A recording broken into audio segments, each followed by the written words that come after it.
Lockdown पर सख्ती से अमलावरी की हुकूमत और डीजीपी के अहकाम के बाद डीसीपी साउथ जोन गुज्जरा भोपाल ने साउथ जोन के मुख्तलिफ इलाकों में लॉकडाउन पर अमलावरी की सूरत हाल का जायजा लिया। इस मौके पर मीडिया से बात करते हुए उन्होंने कहा कि लॉकडाउन की खिलाफ वर्जियों पर 205 गाड़ियों को जब्त कर लिया गया। उन्होंने आवाम से अपील की है कि वो गैर जरूरी घरों से बाहर निकलने से गुरेज करें।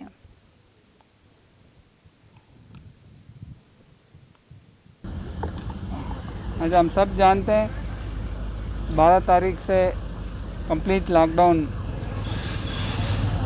तेलंगाना स्टेट में नाफिज हुआ और ये पहले 21 तक था।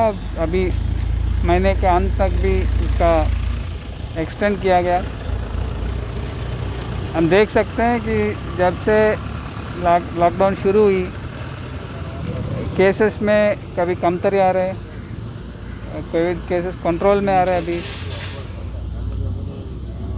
अगर हम लॉकडाउन स्ट्रिक्टली इम्प्लीमेंट कर सकते हैं तो इस मुसीबत से हम निकल सकते हैं और उम्मीद है कि मई एंड तक केसेस पूरी काबू में आ जाएंगे। और इसीलिए आज से स्पेशली पूरी चेक पोस्ट में ज़्यादा से ज़्यादा चेकिंग कर रहे हैं। ओनली इमरजेंसी और एग्जम्प्टेड को भेज रहे हैं। और आज सुबह से एक स्पेशल ड्राइव लिया गया पूरी सिटी में। इसके तहत साउथ जोन में